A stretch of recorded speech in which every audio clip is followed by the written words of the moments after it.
Perhaps the most important part of the final report to the client is the executive summary. This is the part of the report that will be read by the hidden client, and maybe that's all they'll read. It's most likely that's all they'll read. So, Sid, what needs to be in the executive summary so that it gives the hidden client everything they need? Basically, the executive summary has to give the hidden client the recommendation. It's got to give the size of the prize, that is to say the payback for it. It's got to give the path to the prize, that is to say the investment cost, any other difficulty the organisation has to surmount in order to actually attain that prize. And most importantly, it's got to show the quality of the evidence that supports those recommendations. So you don't say the customer said they would not buy product X. You say 7 out of 30 customers said they would buy product X. So what you're doing that in that very simple way is you're giving the size of the sample, there was 30, and you're giving the actual number who said whatever it was, and then you can start thinking about that as a number. So it's extremely wrong to say customers didn't buy it if 7 out of 30 did, because we're back to percentages. 7 out of 30 might look a small percentage, it's less than a quarter, but 7 out of 30 million is an awful lot of customers. It's a very big segment. It's a bigger size than most segments of the automobile market, for example, would be about 25% or a little less. So it'll be a very, very big segment of the car market. So what we're saying is the numbers, the quality of the evidence, and the process need to be in the executive summary. The actions that the top manager needs to actually take or to authorize. And there should be very simple references to where else in the report is the supporting evidence.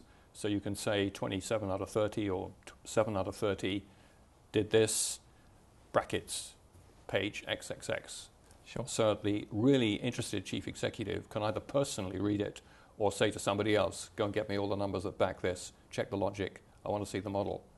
Okay. But basically, if it passes all the audit tests, the chief executive's approval of the or the executive summary, yeah, okay, do this, should be the single permission. So if you became an employee of the organization, the boss's signature on your executive summary should be all the permissions you ever need actually to carry out the action. Right. So the executive summary supports a decision that will be made, and it provides all the decision usable facts or references to the source data so that it's very clear how that recommendation has been made. Absolutely. So moving on from that, you often encourage students to produce a target executive summary right at the start of the project. What is that, and can you explain why that's so important? What you need to be able to do at the start of any project is to know where you're going to end up. And if you read very carefully the brief, both the deliverables and the project objectives, and also anything about the business situation, which is the deeper need, the wider need of your hidden client. When you've read those, you've got to sit down and say, what actually do I have to be able to write at the end of this project which will meet that brief? Yeah. The size of the leasing market for tractors in Spain is X. The percent that we could get is that represents X million dollars of income per year. And so you can write it right at the start using X rather than the actual number.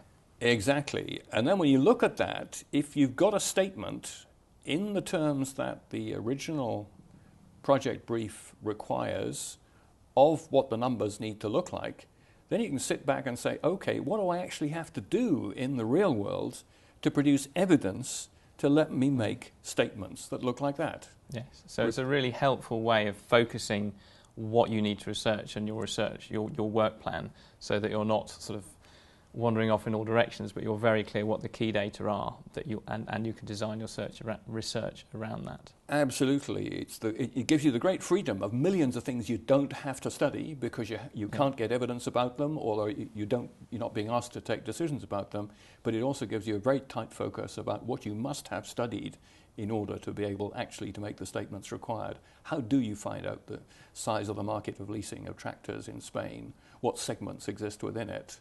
What competitors exist within it?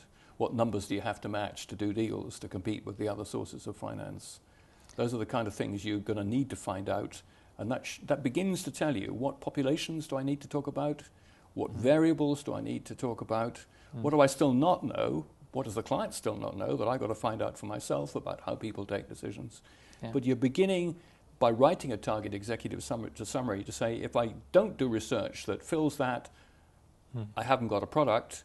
If I do any research which doesn't contribute to that, it's wasting my time. Sure. I don't need to do anything that doesn't fill in that. So it's a very useful tool to help you design your research up front. Does it change over the course of the project, and is it something you should revisit as you go? Very definitely. You should probably look at your target executive summary certainly every 2 weeks once the project's well underway, because the data that you collect may reveal fresh kinds of competitors, fresh segments, legal restraints, consumer behaviors you didn't know about because you haven't seen this market before. All kinds of special features that mean that some variables go, fresh variables come in, there is more uncertainty than you thought, sample sizes need to be bigger than you thought. And if it's illegal, for example, to do something, then clearly that bit comes out of your executive summary. So in all those ways, getting a constant feedback from your own evidence to what you think is the target executive summary is great. And having got your view of that and your supervisor's view, I think you, Mike, you've got pretty strong views about how often you should try to cross-check that against the views of your hidden client.